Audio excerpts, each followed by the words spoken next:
ಸ್ನೇಹಿತರ welcome back to Mahi updates YouTube channel. ನಾನು ನಿಮ್ಮ ಮಹಿಗೌಡ. 5, 8 ಮತ್ತು 9ನೇ ತರಗತಿ ವಿದ್ಯಾರ್ಥಿಗಳಿಗೆ ಇವತ್ತಿನ ಈ ವಿಡಿಯೋದಲ್ಲಿ ಇಂಪಾರ್ಟೆಂಟ್ ಮಾಹಿತಿಯನ್ನು ಕೊಡ್ತೀನಿ.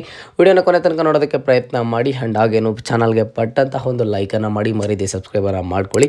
ಈಗ ಲೈಕು ಸಬ್ಸ್ಕ್ರೈಬ್ ಮಾಡ್ಕೊಂಡಿದ್ದೀರಾ ಅಂತಂದರೆ ಮುಂದೆ ಬರುವಂತಹ ಎಲ್ಲ ರೀತಿಯ ಎಜುಕೇಷನಲ್ ಅಪ್ಡೇಟ್ಸ್ ಜೊತೆಗೆ ಇಂಪಾರ್ಟೆಂಟ್ ಆಗಿ ಸ್ಕಾಲರ್ಶಿಪ್ ಅಪ್ಡೇಟ್ಸನ್ನು ಪಡ್ಕೋತೀರಾ. 5, 8 ಮತ್ತು 9ನೇ ತರಗತಿ ವಿದ್ಯಾರ್ಥಿಗಳು ಇವತ್ತು ಮಾರ್ನಿಂಗಿಂದ ವೀಡಿಯೋಸನ್ನೆಲ್ಲನೂ ಸಹ ನೋಡಿದ್ದಾರೆ, ಬೇರೆ ಬೇರೆ ವೀಡಿಯೋಸನ್ನು ನೋಡಿದ್ದಾರೆ. ಆ್ಯಂಡ್ ಹಾಗೇನು ಸಹ ಕೆಲವೊಂದಿಷ್ಟು ನ್ಯೂಸನ್ನು ಕೇಳಿದ್ದಾರೆ. ಅದರಲ್ಲಿ ಎಲ್ಲನೂ ಸಹ ಕೆಲವೊಂದಿಷ್ಟು ಜನ ಹೇಳ್ತಿದ್ದಾರೆ ಪಬ್ಲಿಕ್ ಪರೀಕ್ಷೆಯನ್ನು ಮತ್ತೆ ಮಾಡ್ತಾರೆ ಅಂತ ಹೇಳಿಬಿಟ್ಟು, ಇನ್ನು ಕೆಲವೊಂದಿಷ್ಟು ಜನ ಹೇಳ್ತಿದ್ದಾರೆ ಪಬ್ಲಿಕ್ ಪರೀಕ್ಷೆನೇ ರದ್ದು ಆಗುತ್ತೆ ಅಂತ ಹೇಳಿಬಿಟ್ಟು. ಹಾಗಾಗಿ ಸ್ಟೂಡೆಂಟ್ಸ್ಗಳು ತುಂಬ ಅಂದರೆ ತುಂಬ ಟೆನ್ಷನ್ ಮಾಡ್ಕೊಬಿಟ್ಟಿದ್ದಾರೆ. ಆ ಟೆನ್ಷನ್ ಮಾಡ್ಕೊಂಡು ಈಗ ನನಗೆ ಕೇಳ್ತಿರೋ ಕ್ವಶನ್ನು, ಸರ್ ಹಾಗಿದ್ರೆ ಈ ಒಂದು ಪಬ್ಲಿಕ್ ಪರೀಕ್ಷೆಯನ್ನು ಮಾಡ್ತಾರಾ ಇಲ್ವಾ, ಅಫಿಷಿಯಲ್ ಆಗಿ ಏನಾದರೂ ನ್ಯೂಸ್ ಕನ್ಫರ್ಮ್ ಆಯಿತಾ ಅಂತ ನೀವು ಕೇಳ್ತಿದ್ದೀರಾ. ನೋಡಿ, ಶಿಕ್ಷಣ ಇಲಾಖೆ ಕಡೆಯಿಂದ ಯಾವುದೇ ಒಂದು ರೀತಿಯ ನ್ಯೂಸ್ ಆದರೆ ಇಲ್ಲಿಯ ತನಕ ಅಫಿಷಿಯಲ್ ಆಗಾದರೆ ಕನ್ಫರ್ಮ್ ಆಗಿಲ್ಲ.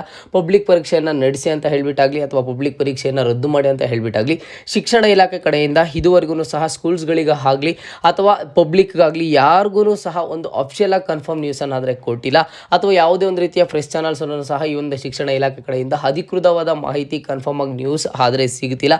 ಅದು ಯಾಕೆ ಈ ರೀತಿ ಮಾಡ್ತಿದ್ದಾರೆ ಅಂತಲೂ ಸಹ ಗೊತ್ತಿಲ್ಲ. ಸ್ಟೂಡೆಂಟ್ಗಳು ತುಂಬ ಟೆನ್ಷನ್ ಮಾಡ್ಕೊತಿದ್ದಾರೆ.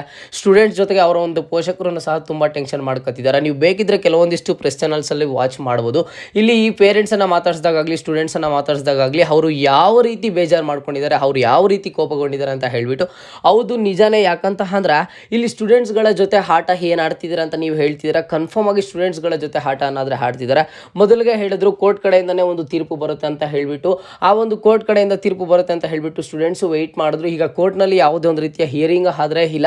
ಈಗ ಏನು ಅಪ್ಡೇಟ್ ಸಿಗ್ತಿದ್ದಾವೆ ಅಂತ ಅಂದರೆ, ಶಿಕ್ಷಣ ಇಲಾಖೆ ಕನ್ಫರ್ಮ್ ಮಾಡೋವರೆಗೂ ಸಹ ಈ ಒಂದು 5, 8 ಮತ್ತು 9ನೇ ತರಗತಿ ವಿದ್ಯಾರ್ಥಿಗಳಿಗೆ ಪಬ್ಲಿಕ್ ಪರೀಕ್ಷೆ ಇದೆಯಾ ಅಥವಾ ಪಬ್ಲಿಕ್ ಪರೀಕ್ಷೆ ಇಲ್ವಾ ಅಂತ ಹೇಳ್ಬಿಟ್ಟು ಯಾವುದೇ ಒಂದು ರೀತಿಯ ಕನ್ಫರ್ಮ್ ಆಗಿ ನ್ಯೂಸನ್ನು ಹೇಳೋದಕ್ಕೆ ಆಗಲ್ಲ ಅಂತ ಹೇಳ್ತಿದ್ದಾರೆ. ಬಟ್ ಈ ಶಿಕ್ಷಣ ಇಲಾಖೆ ಯಾಕೆ ಸ್ಟೂಡೆಂಟ್ಸ್ಗಳಿಗೆ ಕನ್ಫರ್ಮ್ ಮಾಡ್ತಿಲ್ವೋ ಅದಂತೂ ಸಹ ಯಾರಿಗೂ ಗೊತ್ತಿಲ್ಲದ ವಿಷಯ ಆದರೆ ಆಗಿಬಿಟ್ಟಿದೆ. ಆದಷ್ಟು ಬೇಗ ಅದನ್ನು ಕನ್ಫರ್ಮ್ ಮಾಡಬೇಕಿತ್ತು. ಈಗ ನಾನು ನಿಮಗೆ ಸ್ಟೂಡೆಂಟ್ಸ್ಗೆ ಡೈರೆಕ್ಟಾಗಿ ಹೇಳೋದು ಒಂದೇನೋ, ನೋಡಿ, ಈಗ ನಿಮ್ಮ ಸ್ಕೂಲ್ಗಳಲ್ಲಿ ನಾಳೆ ಪಬ್ಲಿಕ್ ಪರೀಕ್ಷೆ ನಡೆಸ್ತೀನಿ ಅಂತ ಹೇಳಿದ್ದಾರೆ. ಆ್ಯಂಡ್ ಇನ್ನು ಕೆಲವೊಂದಿಷ್ಟು ಸ್ಕೂಲ್ಗಳಲ್ಲಿ ಈಗಾಗಲೇ ಎಲ್ಲ ಒಂದು ಎಕ್ಸಾಮ್ಸನ್ನು ಸಹ ಕಂಪ್ಲೀಟ್ ಮಾಡಿದ್ದಾರೆ ಅಂತ. ಇದೆಲ್ಲನೂ ಸಹ ಸ್ಟೂಡೆಂಟ್ಸು ಕಮೆಂಟ್ ಆದರೆ ಮಾಡಿರೋದು. ನೋಡಿ, ನಿಮ್ಮ ಒಂದು ಸ್ಕೂಲ್ಗಳಲ್ಲಿ ಈಗ ಪ್ರೈವೇಟ್ ಸ್ಕೂಲ್ಗಳಲ್ಲಿ ಈಗಾಗಲೇ ಪಬ್ಲಿಕ್ ಪರೀಕ್ಷೆ ಮುಗಿದಿದೆ ಅಂತ ಹೇಳ್ತಿದ್ದಾರೆ. ಆ್ಯಂಡ್ ಹಾಗೇನು ಸಹ ಇನ್ನು ಕೆಲವೊಂದಿಷ್ಟು ಜನ ಸರ್ ಸೋಮವಾರದಿಂದ ಮಾಡ್ತಾರಂತೆ, ಆ್ಯಂಡ್ ಕೆಲವೊಂದಿಷ್ಟು ಜನ ನಾಳೆಯಿಂದ ಮಾಡ್ತಾರಂತ ಹೇಳ್ತಿದ್ರೆ. ನಿಮಗೆ ಆ ರೀತಿ ಹೇಳಿದರೆ ನಿಮ್ಮ ಒಂದು ಸ್ಕೂಲ್ಗಳಲ್ಲಿ ಎಕ್ಸಾಮ್ಸ್ನು ಸಹ ಈಗಾಗಲೇ ನಡೀತಿರ್ತವೆ. ಇನ್ನು ಕೆಲವೊಂದಿಷ್ಟು ಜನಕ್ಕೆ ಎಕ್ಸಾಮ್ಸ್ ಆದರೆ ಕಂಪ್ಲೀಟ್ ಆಗಿರ್ತವೆ. ಬಟ್ ಇಲ್ಲಿ ಕೆಲವೊಂದಿಷ್ಟು ಸ್ಕೂಲ್ಗಳಲ್ಲಿ ಶಿಕ್ಷಣ ಇಲಾಖೆ ಕಡೆಯಿಂದ ಅಧಿಕೃತವಾದ ಮಾಹಿತಿ ಬರೋವರೆಗೂ ನಾವು 5, 8 ಮತ್ತು 9ನೇ ತರಗತಿ ವಿದ್ಯಾರ್ಥಿಗಳಿಗೆ ಪಬ್ಲಿಕ್ ಪರೀಕ್ಷೆ ಆದರೆ ನಡೆಸೋದಿಲ್ಲ ಅಂತ ಹೇಳ್ತಿದ್ದಾರೆ. ಇದು ನಿಜಕ್ಕೂ ಸಹ ತುಂಬ ಅಂದರೆ ತುಂಬಾ ತಡ ಆಯಿತು. ಈಗ ನೆಕ್ಸ್ಟ್ ಇನ್ನು SSLC ಎಕ್ಸಾಮ್ಸ್ ಆದರೆ ಸ್ಟಾರ್ಟ್ ಆಗ್ತಿದ್ದಾವೆ. ಇದು ಯಾವ ರೀತಿ ಡಿಸಿಷನ್ ತಗೋತಾರ ಏನು ಅಂತ ತುಂಬಾ ನಾವು ಕಾದು ನೋಡಬೇಕಾಗಿದೆ. ಯಾಕಂತಂದರೆ ಬೇರೆ ಆಪ್ಷನ್ ಆದರೆ ಇಲ್ಲ. ಇಲ್ಲಿ ಸ್ಟೂಡೆಂಟ್ಸ್ ಹತ್ರ ಇರೋದು ಒಂದೇ ಆಪ್ಷನ್. ಶಿಕ್ಷಣ ಇಲಾಖೆ ಕಡೆಯಿಂದ ಒಂದು ಅಫಿಷಿಯಲ್ ಆಗಿ ನ್ಯೂಸ್ ಕನ್ಫರ್ಮ್ ಆಗೋವರೆಗೂ ನಾವು ವೆಯ್ಟ್ ಮಾಡಲೇಬೇಕು. ನಮ್ಮ ಹತ್ರ ಯಾವುದೇ ಒಂದು ರೀತಿಯ ಬೇರೆ ಆಪ್ಷನ್ ಆದರೆ ಇಲ್ಲ. ನೀವು ಕೇಳ್ತಿದ್ರಲ್ವಾ, ಶಿಕ್ಷಣ ಇಲಾಖೆ ಕಡೆಯಿಂದ ಕನ್ಫರ್ಮ್ ಆಗಿ ಏನಾದರೂ ನ್ಯೂಸ್ ಬಂದಿದೆಯಾ, ಈ ಒಂದು ಪಬ್ಲಿಕ್ ಪರೀಕ್ಷೆಯನ್ನು ನಡೆಸ್ತಾರಾ ಏನು ಅಂತ. ಶಿಕ್ಷಣ ಇಲಾಖೆ ಕಡೆಯಿಂದ ಯಾವುದೇ ಒಂದು ರೀತಿಯ ಅಫಿಷಿಯಲ್ ನ್ಯೂಸ್ ಆದರೆ ಬಂದಿಲ್ಲ, ಅಫಿಷಿಯಲ್ ಕನ್ಫರ್ಮೇಷನ್ ಆದರೆ ಬಂದಿಲ್ಲ.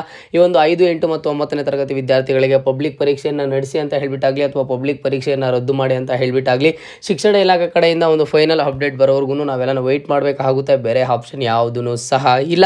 ಇಷ್ಟೆಲ್ಲ ನೋಡಿದ್ದು ಆದಮೇಲೆ ನಿಮ್ಮ ಒಂದು ಸ್ಕೂಲ್ಗಳಲ್ಲಿ ಏನು ಹೇಳ್ತಿದ್ದಾರೆ ಅನ್ನೋದನ್ನು ಕಮೆಂಟ್ ಬಾಕ್ಸಲ್ಲಿ ಕಮೆಂಟನ್ನು ಮಾಡಿ. ಮುಂದೆ ಇದೇ ರೀತಿಯ ಎಲ್ಲ ಇಂಪಾರ್ಟೆಂಟ್ ಅಪ್ಡೇಟ್ಸ್ ಜೊತೆಗೆ ಸಿಗ್ತಾ ಇರೋಣ. ಅಲ್ಲಿಯ ತನಕ take care and keep watching my updates for more updates.